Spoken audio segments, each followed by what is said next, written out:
Hello friends, good morning.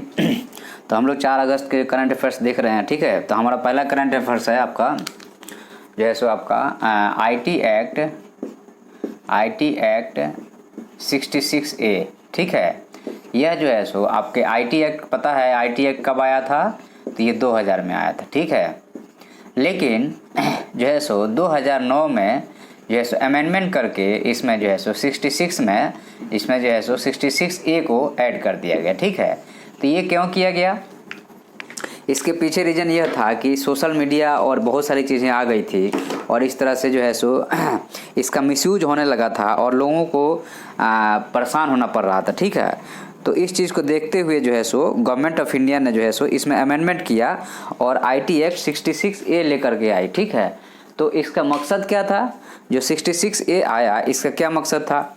तो इसका मकसद यह था कि आपको जो है सो जितना भी मैसेज आ रहा है, ठीक है, मैसेज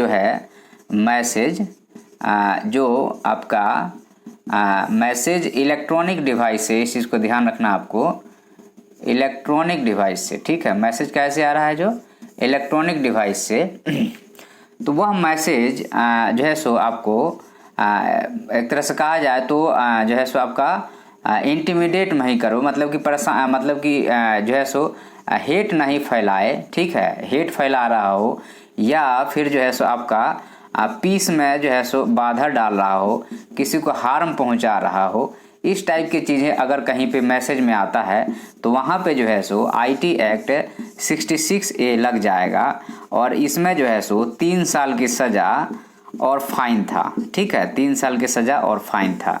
2015 में जो है सो सुप्रीम कोर्ट ने इसको ख़त्म कर दिया, स्ट्राइक डाउन कर दिया, ठीक है। तो ये कुछ बैकग्राउंड स्टोरी है। तो इसमें जो है सो आपका 2009 में इसको ऐड किया गया था इन्फॉर्मेशन टेक्नोलॉजी एक्ट में। और इसका जो है सो कोई एनवाइंग मैसेज है या फिर जो है सो आपको इनकन्वीनियंस है, डेंजर है, इंसल्ट है, इंजूरी है, क्रिमिनल इंटिमिडेशन है, एमनिटी है, हेटेड यूज है कहीं पे, ठीक है। तो अब यहाँ पे क्या है कि जो भी कम्युनिकेशन डिवाइस के थ्रू, जो इलेक्ट्रॉनिक मेल के थ्रू अगर ऐसा कुछ आ रहा है और ऐसा जो है सो मैसेज अगर से जिससे कारण कुछ हार्म हो रहा है, नेशनल या फिर लोकल पब्लिक का हार्म हो रहा है, तो वो आईटी एक्ट 66A में आएगा। अब देखो, अब दिक्कत कहाँ पे आ गई कि यहाँ तक तो जो इसका एक्चुअल में क्या था कि इसका जो नेचर था ना, स्टेटमेंट आईटी एक्ट 66A का देखोगे तो दिक्कत ये है कि इसका नेचर ही जो है सो बहुत वाइड नेचर था। नेचर जो था इसका वाइड, मतलब कि इसमें एक्ट था। और जो है सो अब मैसेज जो है सो इलेक्ट्रॉनिक मीडिया में बहुत तरह से आते हैं, ठीक है। कोई जो है सो मान लीजिए कोई अपने आर्टिकल नंबर 19 का यूज करके और जो है सो फ्रीडम ऑफ स्पीच का यूज कर रहा है, तो उसमें जो है सो क्या कर रहा था, स्टेट जो है, मतलब सेंट्रल गवर्नमेंट, स्टेट गवर्नमेंट को हम लोग स्टेट बोलते हैं, वह जो है सो आईटी एक्ट 66A का यूज करके उठा के बंद कर दे रहे थे। तो इसका मिसयूज होने लगा। क्यों? क्योंकि फंडामेंटल राइट आर्टिकल नंबर जो है सो आपका आर्टिकल जो है सो आपका 14 का, 19 का और 21 का वायलेशन होने लगा। सुप्रीम कोर्ट के पास यह केस गया तो 2015 में जो है सो इसको स्ट्राइक डाउन कर दिया, ठीक है। वह केस का नाम अगर आप देखें तो यहाँ पे हमने मेंशन किया था आपको, Shreya Singhal versus union of India, ठीक है। ये 2015 की केस है। अभी ये न्यूज में क्यों है? इसलिए न्यूज में है क्योंकि आपका जो है यहाँ पे स्टेट 2015 में सुप्रीम कोर्ट ने इसको ख़त्म कर दिया, लेकिन स्टेट आज भी जो है सो आपको इसमें केस दर्ज हो रहा है और लोगों को जो है सो सजा दी जा रही है। तो यह जो है सो सुप्रीम कोर्ट के ऑर्डर का क्या है? वायलेशन है ना जी, ऑर्डर का वायलेशन है। तो इसी चीज़ को जो है सो सुप्रीम कोर्ट ने अभी संज्ञान में ले करके अब फिर से जो है सो सुप्रीम कोर्ट ने अभी ये दिया है कि ये बहुत ही गलत है, अगर कहीं ऐसा हो रहा है तो उसके ऊपर सख्त कार्रवाई की जाएगी। नेक्स्ट आप लोगों का करंट अफेयर्स है ई रूपी, ठीक है। तो यह ई रूपी क्या है, ये समझने वाली बात है, कुछ नहीं है। आप थोड़ा सा अभी एक्चुअल में क्या किया गया है, मान लीजिए एक छोटी सी बात आपको बता रहे हैं कि आपको अभी पैसे की ज़रूरत है, एडमिशन कराना है, ठीक है। आपके पास पैसे हैं नहीं और कोई जो है सो एनजीओ आपको डोनेशन देना चाहती है और बहुत दूर है, तो कैसे देगी? तो आपको एक स्कैन करके एक क्यूआर कोड भेज देगी या एक कोड भेज देगी, आपके मोबाइल पे मैसेज आ जाएगा और जब आप वो कोड को जो है सो यूज करोगे, डालोगे, तो उतना पैसा आपके अकाउंट में आ जाएगा। ऐसा कुछ है, मतलब यह एक गिफ्ट वाउचर है, समझ लीजिए। और इसमें जो है सो गिफ्ट वाउचर है और यह जो है सो इलेक्ट्रॉनिकली ट्रांसफर हो सकता है एक जगह से दूसरे जगह, और जो ट्रांसफर करने वाला आदमी है ना वो आपको देख सकता है कि यह कहाँ कहाँ किसके किसके पास गया है, पहला चीज। दूसरा चीज, जो कोई कारपोरेट कंपनी है वह अपने एम्प्लॉय को जो ये गिफ्ट वाउचर दे सकता है। तो यह इस चीज को अब यहाँ ध्यान रखना है कि ये जो है सो आपका कैशलेस है और कॉन्टैक्टलेस है, मतलब कि जो है सो इंस्ट्रूमेंट है, एक प्री पेमेंट, पहले जैसे अपने यहाँ डिमांड ड्राफ्ट होता है, पहले से पेमेंट कर दो, उसके बाद वो दे दो, सामने वाला बैंक में जाकर बजा लेगा, वैसे ही कुछ है, लेकिन ये डिजिटल है। और जो है सो वो वाला क्या था, वो जो है सो हार्ड, मतलब कि हार्ड कॉपी में रहता था। डीडी जो है सो आप पहले पैसा जमा करो फिर वो डीडी बनता था, और वही डीडी जो है सो घूमता था। लेकिन अभी क्या है, गवर्नमेंट ऑफ इंडिया ने क्या किया है कि जो है सो ऐसा ही कुछ निकाला है, लेकिन यह डिजिटल मीडियम है। जैसे आपको सब्सिडी का पैसा है किसी को देना है, या फिर जो है सो किसी को इलाज के लिए पैसा देना है, या जो है सो वुमेन एंड चाइल्ड डेवलपमेंट में कुछ ऐसा कुछ करना है, तो सीधे आपको जो है सो वह आपको गिफ्ट वाउचर की तरह डिजिटल गिफ्ट वाउचर आपको दे देगी सरकार, और उससे आपका वो जहां आपको यूज करना उसको आप कर लीजिए, ठीक है। तो ऐसे ही ये मोबाइल पैसा है, लेकिन क्या है कि ये एक्चुअल में क्या है कि ये जो डिजिटल करेंसी नहीं है, यहाँ पे कई लोग कंफ्यूज ना हो जाए कि this is the digital currency, ये डिजिटल करेंसी नहीं है, ये आपको जरूर ध्यान रखना है इस चीज को, ठीक है। तो ये कैशलेस है, कॉन्टैक्टलेस है, डिजिटल पेमेंट है, क्यूआर कोड रहेगा, एसएमएस से भी आपको भेजा जा सकता है, ठीक है। तो यह जो है सो एक तरह से वाउचर है, और जो है सो एनपीसीआई ने जो है सो आपको इसको डेवलप कौन किया है, the national payment corporation of India, और यूपीआई बेस्ड है, ठीक है, यूनिफाइड पेमेंट इंटरफेस के आधार पे है ये, ठीक है। उसके बाद में जो है सो इसमें जो है सो कई बार ऐसा है कि इसमें इंटरनेट की जरूरत नहीं है। कई बार ऐसा होता है कि आपको जो है सो आपको पैसा पेमेंट करना है तो उसके लिए इंटरनेट की जरूरत पड़ती है। यहाँ पे क्या है, ये जो है सो आपका एसएमएस से भी आप इसको भेज सकते हैं। एसएमएस कोड जो है वह कोड जहाँ लगेगा वहाँ से वो पैसा आपको मिल जाएगा, ठीक है। तो यह एक प्रीपेड इंस्ट्रूमेंट है और गवर्नमेंट को स्कीम में इसका यूज किया जा सकता है, ठीक है। तो इसका फायदा क्या है, फायदा यही है कि जो है सो आपको कहीं पे भी तुरंत पैसा चला जाएगा। डिजिटल मीडियम, कई बार ऐसा होता है कि आपका नेट फेलियर हो गया, जब नेट फेलियर हो गया तो आप वहां पे कुछ कर नहीं पाते हैं, लेकिन यहाँ पे ऐसा नहीं है, नेट से कोई मतलब नहीं है, आपका सीधे एक एसएमएस जाएगा, उस एसएमएस का आप यूजर, अच्छा एक चीज और, कई एसएमएस भी इंक्रिप्टेड है, आप जो है ऐसा नहीं कि उसका मतलब थ्रेट नहीं है, कोई चुरा नहीं लेगा, ऐसा भी नहीं है, मतलब जिसके मोबाइल में जाएगा वही उसका यूज कर सकता है। तो ये भी इसका एक फायदा है, ठीक है। तो ये एक छोटा सा इनिशिएटिव अभी गवर्नमेंट ऑफ इंडिया ने लॉन्च किया है, और आपको पता है कि डिजिटल करेंसी इसके बाद आने वाला है, जो है सो इंडिया का डिजिटल करेंसी आने वाला है, ठीक है। डिजिटल करेंसी जब आएगा तो जो है सो उसका क्या स्वरूप रहेगा हम लोग देखेंगे, ठीक है। तो इसमें ई रूपी में आपको यही याद रखना है, और ई रूपी का मतलब क्या हुआ कि आपको पता है कि इंडिया की जो है सो करेंसी रूपी में है, ठीक है। तो रूपी में जो है आपका, तो ये जो है सो ये इलेक्ट्रॉनिक रूपी है, क्या है, इलेक्ट्रॉनिक रूपी है, मतलब कि रुपया ही है लेकिन इलेक्ट्रॉनिक फॉर्मेट में है। उसकी बैकिंग जो है सो क्या है, वो पैसा है, जहां भी जो सामने वाला पैसा उतना पेमेंट करेगा, लेकिन उसको जो है सो क्यूआर कोड के रूप में रहेगा, कुछ ऐसा रहेगा जो क्यूआर कोड के रूप में रहेगा। तो इससे क्या होगा कि फास्ट वे में जो है सो अब पैसा का जो है सो ट्रांजेक्शन और फास्ट हो जाएगा, ठीक है। आपको पता है कि जो है सो आपका आरबीआई जो है सो आपको डिजिटल पेमेंट इंटरफेस जो है सो डिजिटल बोलते हैं कि डिजिटल करेंसी के लिए जो है सो डिजिटल पेमेंट इंटरफेस जो जारी करती है, तो ये जो है सो और ज्यादा उसको इनिशिएट करेगा, और ज्यादा उसको बढ़ावा देगा, और इजी वे में जो है सो पेमेंट वगैरह हो जाएगा, ठीक है। तो इसमें इतना ही एक छोटा सा चीज था जो आपको बताना था। नेक्स्ट आपका है फूड फोर्टिफिकेशन, ठीक है। तो आपका जो है सो ये क्या चीज है, फूड फोर्टिफिकेशन क्या चीज है, ये थोड़ा सा देखने वाली बात है, ठीक है। फूड फोर्टिफिकेशन क्या है इसको समझना पड़ेगा आपको। एक्चुअल में क्या है कि फूड फोर्टिफिकेशन का मतलब कुछ नहीं होता है। फूड फोर्टिफिकेशन का मतलब ये है कि जो आप जो है सो राइस खा रहे हैं, ठीक है, राइस खा रहे हैं, या फिर जो है सो जो आप आटा यूज कर रहे हैं घर के लिए, या फिर जो है सो आप जो है सो आपका जो है सो पल्स यूज कर रहे हैं, ठीक है। तो ये जितनी भी सारी चीज़ें हैं, इसमें क्या किया जाता है कि जो है सो आयरन का और जो है सो विटामिन का क्या किया जाता है, मिक्स कर दिया जाएगा इसके साथ में, ठीक है। इनके साथ में आयरन और विटामिन को मिक्स कर दिया जाएगा। तो जो बच्चे हैं, आपको पता है कि 50% से ज़्यादा जो है सो वोमेन और गर्ल चाइल्ड जो है सो एनेमिक है। एनेमिक मतलब कि उनमें आयरन और फोलिक एसिड की कमी है, विटामिन की कमी है, ठीक है। फाइबर फूड नहीं खाते हैं, वो जो है सो आपका बैलेंस डाइट नहीं लेते हैं, ठीक है। क्या नहीं लेते हैं, बैलेंस डाइट नहीं लेते हैं। तो जब बैलेंस डाइट नहीं लेंगे तो जाहिर सी बात है उनमें एनीमिक रहेंगे। तो उसको दूर करने के लिए जैसो और कुपोषण को दूर करने के लिए, सुपोषण को बनाने के लिए भारत सरकार जो है सो फूड फोर्टिफिकेशन का कंसेप्ट लेके आई, ठीक है।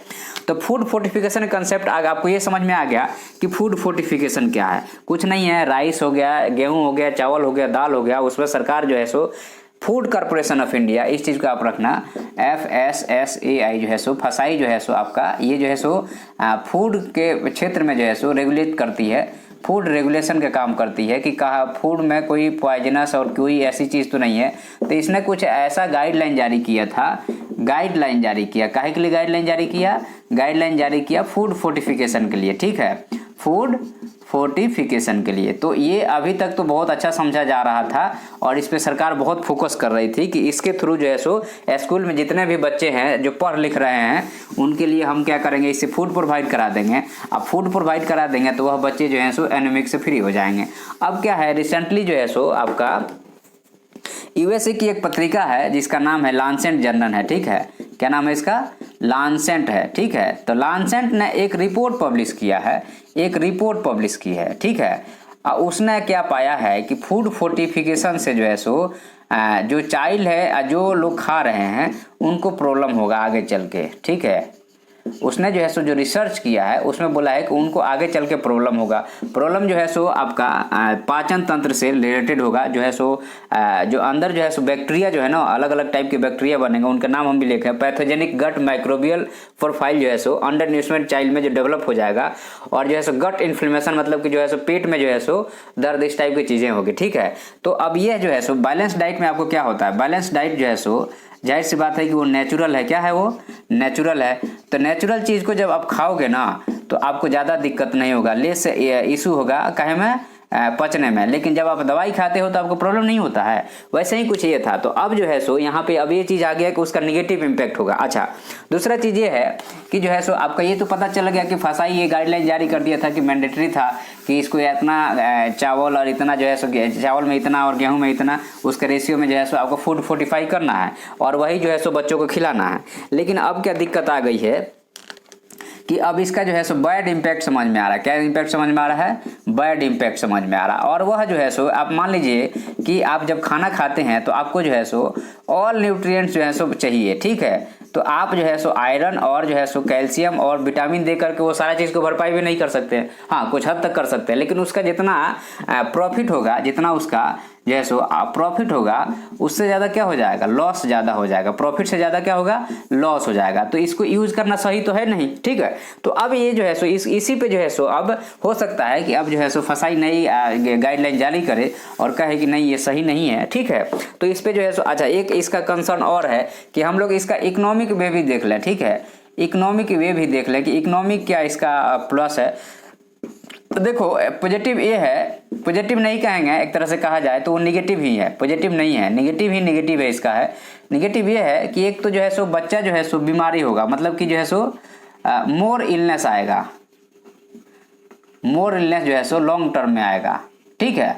एक तो ये निगेटिव है। दूसरा चीज़ ये है कि मान लीजिए कि जो फूड फोर्टिफिकेशन जो हो रहा है ना, फूड फोर्टिफिकेशन जो आप कर रहे हो, तो ये फूड फोर्टिफिकेशन जो है सो आपका ये मतलब कि ऑल इंडस्ट्री तो करेंगे नहीं, ठीक है। इसमें जो गाइडलाइन है और जो चीज़ें चाहिए वो सबके पास तो है नहीं, तो सारे इंडस्ट्री तो फूड फोर्टिफिकेशन कर नहीं पाएंगे।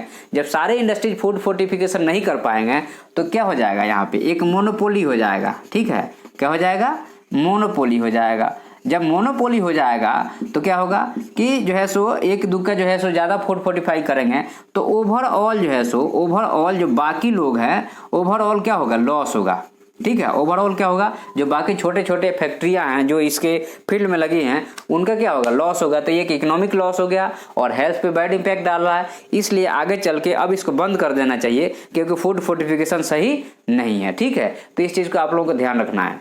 कल हम लोग और डिस्कस कर रहे थे, आपको बताया था गिलगिट बाल्टिस्तान के बारे में कि जो है सो अब वो 5वां प्रोविंस डिक्लेयर करने वाला है, ठीक है। तो गिलगिट बाल्टिस्तान को अब वो 5वां प्रोविंस डिक्लेयर करने वाला है। तो उसका जो है सो 4 प्रोविंस जो है सो, एक तो पंजाब है, दूसरा बलूचिस्तान है, तीसरा जो है सो क्या है जो है सो पंजाब है, बलूचिस्तान है, उसके बाद में सिंध है और एक और है उसका कुछ अजीब सा नाम, हाँ पख्तूनवा ऐसा कुछ का नाम है। और 5वां जो है सो ये वाला जो एरिया है ना, ये वाला, इसको जो है सो वह बोल रहा है कि हम 5वां प्रोविंस बनाएंगे। तो अभी 5वां प्रोविंस जब ये बनाएगा पाकिस्तान तो इंडिया इसको कंसर्न रेज कर रहा है, ये बोल रहा है कि हमारा इंटीग्रल पार्ट है और आप इसको हमारे से ले नहीं सकते हैं और अपना 5वां प्रोविंस नहीं बना सकते हैं, ठीक है। तो ये जो है सो इस चीज़ को लेकर के अभी बहुत ज़्यादा कंसर्न हो गया। तो अब आपको पता होना चाहिए कि 1947 में जो है सो चूँकि ये जो है सो हमारा कुछ ऐसा इंडिया था, ठीक है। तो अब यहाँ पे जो है सो इधर से जो है सो इनके ट्राइबल पीपुल, किनके, पाकिस्तान के जो है सो ट्राइबल पीपुल और इनकी जो है सो पाकिस्तान की फौज, पाकिस्तान की आर्मी जो है सो यहाँ पे अटैक कर दी। जब यहाँ पे अटैक कर दी तो हरि सिंह जो थे वह जो है सो भाग करके कहाँ आ गए, दिल्ली आ गए और इंस्ट्रूमेंट ऑफ इंस्ट्रक्शन, IUI हम इसको बोलते हैं, इंस्ट्रूमेंट ऑफ इंस्ट्रक्शन पे साइन कर दिए। जब साइन कर दिए तो यहाँ से जो है सो इंडिया फोर्स यहाँ पे गई और इनको भगाई। जब भगाई, लेकिन ये वाला जो पार्ट था ना, ये सियाचिन ग्लेशियर से ले करके और यहाँ ये कुछ ऐसा आता है, यहाँ तक ये कुछ ऐसा आता है, ये वाला पार्ट को उन्होंने कब्जा करके रख लिया, ठीक है। अब कब्जा करके रख लिया और ये बोलते हैं इसको कि ये जो है सो आज़ाद कश्मीर है। कौन सा कश्मीर है? आज़ाद कश्मीर है। और ये जो है सो इसको बोलते हैं कि भारत के पास गुलाम कश्मीर है। लेकिन ये गधे हैं, जहाँ के लोग हैं यहाँ के समझदार नहीं है, क्योंकि यहाँ के लोग अगर समझदार होते तो बोलते कि हम लोग गुलाम हैं, ये तो आज़ाद हैं, क्योंकि इनके ऊपर ज़्यादा सुविधाएं हैं और रिलीजन के चक्कर में सब चीज़ हो रहा है, ठीक है। तो अब यहाँ पे जो है सो अब यहाँ से ही यहाँ काराकोरम जो है सो पास है, यहीं से चाइना का जो है सो CPEC प्रोजेक्ट जा रहा है। और CPEC का मेन एम क्या है? CPEC का एम यह है कि जो है सो आपका यहाँ से जो माल जाता है ना, इधर ये अंडमान निकोबार हो गया, अंडमान निकोबार से ऐसे होते जाता है यार, मलक्का स्ट्रेट से चाइना के पास जाता है। तो चाइना, अच्छा चाइना अभी क्या कर रहा है, म्यांमार से भी कुछ ऐसा व्यवस्था कर रहा है, लेकिन इसका ज़्यादा काम नहीं करेगा ये वाला। तो अब कहीं अब इंडियन ओशन में जब इधर से जाएगा तो यहाँ पे जाहिर सी बात है कि इंडिया बैठा हुआ है, तो जहाँ इधर लड़ाई हुआ तो इधर से इसका माल ही काट देगा जाना। तो अब चाइना ये चाह रहा था कि हम एक ऐसा अल्टरनेटिव रूट तैयार कर लें, लेकिन अल्टरनेटिव जब तुम तैयार कर रहे होते तो भारत के पास से जा रहा, तुमने भारत से पूछा ही नहीं, पाकिस्तान का पार्ट थोड़े है। तो ये भी एक इशू है। दूसरा चीज़ है कि इंडस रिवर इधर से आ रही है और इधर गिर रही है, तो आपको पता होना चाहिए। इसको थोड़ा सा मिटा दे, बहुत ही कचरा हो गया, नहीं सॉरी यार। तो अब यहाँ पे है आपका इंडस रिवर जो है सो ये यहाँ से कुछ ऐसे जाता है, सीधा हो गया, ये थोड़ा अंदर गया, फिर ये ऐसे आया, ठीक है, और ये कुछ नीचे से आता है, ठीक है, हाँ। तो ये कुछ ऐसा है, ठीक है। तो यहाँ पे जो है आपका कि इंडस रिवर इधर से होते हुए ये जाती है और यहाँ से सीधे ऐसे घूमती है, तो यहाँ पे एक गॉर्ज का निर्माण करती है। तो यहाँ पे जो है सो हाइड्रो इलेक्ट्रिक का पोटेंशियल है। क्या है का पोटेंशियल है? हाइड्रो इलेक्ट्रिक का पोटेंशियल है यहाँ पे, ठीक है। तो ये भी एक न्यूज में था, और ये अगर हम लोग ये ले लेते हैं तो हमारा जो है सो ये चाइना का CPEC खत्म हो जाएगा। सोचो कितना बेनिफिट होगा इंडिया के लिए, लेकिन लेना इतना भी आसान नहीं है। हो सकता है कि परमाणु वार युद्ध हो जाए यहाँ पे, ठीक है। तो ये बहुत बड़ा कंसर्न है, लेकिन ये अपना ऐसा कुछ कर रहे हैं पाकिस्तान वाले, जो कि अच्छी बात नहीं है। अब आपका है नेक्स्ट है परचेजिंग मैनेजर इंडेक्स। यह क्या होता है? परचेजिंग मैनेजर इंडेक्स कुछ नहीं होता है, यह सिंपल ये होता है कि जितना गुड्स और सर्विसेज जो प्रोड्यूस हो रहे हैं ना, आपका जो है सो जितना मैन्युफैक्चर हो रहा है, ठीक है, मैन्युफैक्चरिंग, और दूसरा चीज़ है कि सर्विस जितना काम कर रहे हैं, जो कंप्यूटर पे कर रहे हैं, चाहे जिस तरह के सर्विसेज कर रहे हैं, तो ये सर्विसेज का दोनों को मिला करके अब ओवरऑल काउंट किया जाता है। और यह प्लस में है तो इसका मतलब है कि इकोनॉमी ग्रो कर रही है, ठीक है। यह प्लस में है तो इकोनॉमी ग्रो कर रही है, और यह निगेटिव में है तो इकोनॉमी क्या है? डिक्रीज कर रही है, ठीक है, और यहाँ पे इंक्रीज कर रही है। तो रिसेंट ट्रेंड यह दिखा गया है, रिसेंट ट्रेंड यह दिखा गया है कि यह पॉजिटिव आया है। पॉजिटिव आया मतलब हमारी इकोनॉमी क्या कर रही है? ग्रो कर रही है, ठीक है। ये छोटा सा एक टर्म था। तो आपको यार परचेजिंग मैनेजर इंडेक्स है, PMI index of the prevailing direction economic trend से मैन्युफैक्चरिंग और सर्विस सेक्टर का बता दिया आपको। Consist of diffusion of index है, समराइज किया जाता है ओवरऑल का। और यह जो इसको पब्लिश करता है मार्केट लिमिटेड, ठीक है, मार्केट LTD जो है सो उसको पब्लिश करता है। तो आपको कुछ नहीं याद रखना है, इसको याद दो ही चीज़ रखना है। एक तो इसमें गुड्स और सर्विसेज दोनों काउंट होता है, और इसको पब्लिश कौन करता है? तो मार्केट लिमिटेड का प्रोड्यूस करता है। इसको याद रखना, ये इंपॉर्टेंट है, इसका नाम जो है ना वह इंपॉर्टेंट है, ठीक है। उसके कारण जो है सो कोरोना फिर से चाइना में रिटर्न हो गया, इंडिया में भी जो है सो रिटर्न हो गया है। तो एक चीज़ इसमें R फैक्टर का जो है बड़ा ही इशू आजकल चल रहा है कि R फैक्टर क्या होता है। R फैक्टर का मतलब ये होता है कि मान लीजिए कि आपका R फैक्टर हम बोल देते हैं RF, मान लीजिए कि जो है सो इसका 3 कंडीशन है। RF जो है सो लेस देन 1 है, और RF जो है so less than equal to 1 है, या RF इक्वल टू 1 है, और RF greater than equal to 1 है। तो मान लीजिए कि एक आदमी है, ठीक है, एक आदमी जो है सो अगर 1 से कम आदमी को इन्फेक्ट कर रहा है तो RF जो है सो 1 से कम होगा। लेकिन एक आदमी जो है सो 1 के बराबर इन्फेक्ट कर रहा है तो RF 1 या 1 से बराबर हो गया। लेकिन RF जो है जब 1 से ज़्यादा जाने लगेगा ना, जब 0 मतलब कि जो है सो अब 0.9 हो गया, 90 हो गया, 0.95 हो गया, 0.1 हो गया, तो अब 1 पे 1 वो हो गया और इसका बढ़ते जाएगा। मान लीजिए 1.1 हो गया, 1.5 हो गया या 10.5 हो गया, तो समझिए कि वो एक आदमी कितने लोगों को इन्फेक्ट कर रहा है। ये RF फैक्टर है, ठीक है। तो R फैक्टर जो है सो अभी क्या है, इंक्रीज होने लगा इंडिया में, तो एक कंसर्न की बात है। और इंडिया में पहले भी जो है सो आपके वैज्ञानिक बताए थे कि अगस्त के पहले युग में जो है सो हो सकता है कि कोरोना वेव की नेक्स्ट वो आ जाए, मतलब कि नेक्स्ट 3rd वेव आ जाए कोरोना की, तो हो सकता है कि अभी आ जाए। उसके बाद में कोरोना लॉकडाउन अगेन जो है सो चाइना में फिर से चालू हो गया है और मिलियंस ऑफ पीपल को फिर से घर में बंद कर दिया गया है, क्योंकि वहाँ पे कोरोना जो है सो फिर से लौट रहा है, ठीक है। तो यह एक वायरस जनित रोग है, कोरोना पे बहुत चर्चा हो गया है, इसलिए इसके डिटेल में हम लोग नहीं जाएंगे। उसके बाद में जो है सो आपका garment export fear to losses the business. अब देखिए क्या है कि आपको क्या कहा जाए, ये जो है आपका, तो ये जो है सो आपका बांग्लादेश है, ठीक है। और ये जो है सो आपका इधर ये म्यांमार हो जाता है, ठीक है। और ये इधर ये जो है ये वाला वियतनाम हो जाता है, ठीक है। तो ये जो है सो वियतनाम है और ये जो है सो बांग्लादेश है और ये जो है सो इंडिया है, ठीक है। तो अब इंडिया को डर लग रहा है कि इंडिया के जो व्यापारी हैं वो डर इसलिए रहे हैं कि बांग्लादेश का जो है सो व्यापार लगभग 280% बढ़ गया है, एक्सपोर्ट जो है सो कॉटन में, ठीक है। तो हौजरी वाले जो व्यापारी जो आपके यहाँ पे व्यापार लगे हुए हैं, जो इस फील्ड में लगे हुए हैं, उनको ये डर है क्योंकि यहाँ से एक्सपोर्ट जो है सो रॉ कॉटन का जो है सो एक्सपोर्ट बढ़ा है इंडिया से। तो जाहिर सी बात है, रॉ कॉटन का जब एक्सपोर्ट बढ़ेगा तो मैन्युफैक्चरिंग कम होगी, तो यहाँ के व्यापारी डर रहे हैं। तो एक यही चीज़ यहाँ बताया गया है। और बजट में जो है सो आपको जहाँ से अगर मान लीजिए कि जो इम्पोर्ट कर रहे हैं कॉटन गुड्स पे 10% का टैक्स एक्स्ट्रा बजट में लेवी लगा दिया 2021 अभी रिसेंट के बजट में। और इंडिया में जैसे लेबर लॉ मशीन आउटडेटेड है और जो है सो फॉरेन इन्वेस्टमेंट कम है और बजट में इन्वेस्टमेंट हो गया। उसके बाद में कॉटन के प्राइसेस जब एक्सपोर्ट हुआ है तो कॉटन के प्राइसेस राइज हो गया है। और वही जो है सो बांग्लादेश में चाहे वियतनाम में, बांग्लादेश जो है सो चाइना से बाद में सेकंड एक्सपोर्टर है कॉटन का, मतलब कॉटन गुड्स का। लेकिन इंडिया में ऐसा नहीं हो रहा है, तो इंडिया के कॉटन सेक्टर डाउन में जाएगा। तो यहाँ के जो व्यापारी हैं वो डर रहे हैं इस चीज़ से। तो यही चीज़ को यहाँ पे बताने की कोशिश की गई है। क्राइम इंसिडेंट रिपोर्ट के बारे में बात किया जाए तो क्राइम इंसिडेंट रिपोर्ट कुछ भी नहीं है, आपका जो है सो आपका बेंगलोर की पुलिस जो है सो वहाँ के बैंक के साथ मिल करके, RBI के साथ मिल करके और कोर्ट के साथ मिल करके एक ऐसा सिस्टम बनाने की कोशिश कर रही है जो आपके बैंक फ्रॉड से बचाएगा। कैसे बचाएगा? बैंक आपके फ्रॉड से बचाएगा, बैंक फ्रॉड से आपको बचाएगा, ठीक है। तो आपको वहाँ क्या करेगा, जब बैंक फ्रॉड हो गया तो जो पर्सन अगर राइट टाइम पे अगर इंफॉर्मेशन पुलिस को दे देता है तो पुलिस जो है सो बैंक के साथ मिल करके उस पैसा को क्या करेगी, स्टॉप कर देगी, मतलब अकाउंट को क्लोज कर देगी। तो वहाँ से पैसा का विड्रॉल नहीं होगा, तो पैसा बच जाएगा। तो यही है कि आपका जो है सो CIR क्या है, तो ये पुलिस जो है सो क्राइम इंसिडेंट रिपोर्ट है। उसके बाद में RBI डिजिटल पेमेंट इंडेक्स क्या है, RBI डिजिटल पेमेंट इंडेक्स क्या है, इसको थोड़ा समझना पड़ेगा आपको। RBI डिजिटल पेमेंट इंडेक्स क्या है, यह जो है सो यह मेजर करता है कि जो है सो इंडिया के जो पीपुल है ना, पीपुल ऑफ इंडिया जो है,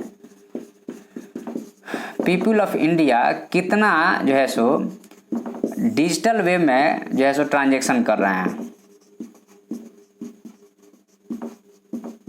पीपुल ऑफ इंडिया कितना डिजिटल वे में ट्रांजैक्शन कर रहे हैं, उसी को आपको बताता है क्या, RBI डिजिटल पेमेंट इंडेक्स, ठीक है। तो यह जो है सो इसका बेस ईयर जो लिया गया है, बेस ईयर जो है वह है 2018, ठीक है। और उसके बाद में जो है सो इसको लॉन्च किया गया है, आपको 2021 में इसको लॉन्च किया गया। और दूसरा चीज़ ये है इसमें कि जो है सो इसमें 5 पैरामीटर हैं, ठीक है, 5 पैरामीटर हैं। अब 5 पैरामीटर का जो है सो अलग अलग परसेंटेज है कि जैसे इसमें पेमेंट इनेबलर्स का 25% है कि पब्लिक को जो है सो पेमेंट इनेबलर बनाना है, मतलब कि जब तक जानेगा नहीं कैसे पेमेंट करेगा, उसको सिखाओ, अवेयरनेस कैंपेन चलाओ। उसका पेमेंट इंफ्रा डिमांड साइड में, अब यहाँ पे है कि एक सप्लाई साइड है दूसरा डिमांड साइड है, ठीक है। तो सप्लाई साइड में शायद मेरे ख्याल से 15% रखे हैं, डिमांड साइड में 10% रखे हैं, इतना होना चाहिए। और उसके बाद में जो है सो आपका जो है सो पेमेंट पे बोलता है कि परफॉर्मेंस जो है सो 45% है, और जो है सो कंज्यूमर सेंट्रिसिटी 5% है, तो ये ओवरऑल 100% होगा। तो उन्होंने डिवाइड किया है, तो ये जो है सो परसेंटेज हो सकता है एग्जाम में कहीं ना कहीं पूछ देता है, तो इसको थोड़ा सा मेमोराइज करना पड़ेगा कि जो है सो पेमेंट इनेबलर 25% है, डिमांड साइड 10% है, सप्लाई साइड 15% है, परफॉर्मेंस का 45% है, और कंज्यूमर सेंट्रिसिटी का 5% है। ठीक है, तो आज के हमारे करंट अफेयर्स में इतना ही था। थैंक यू सुनने के लिए। ठीक है, इसके बाद जो है सो हम लोग जो है सो इसके क्वेश्चन आंसर डिस्कस करेंगे इसके ऊपर।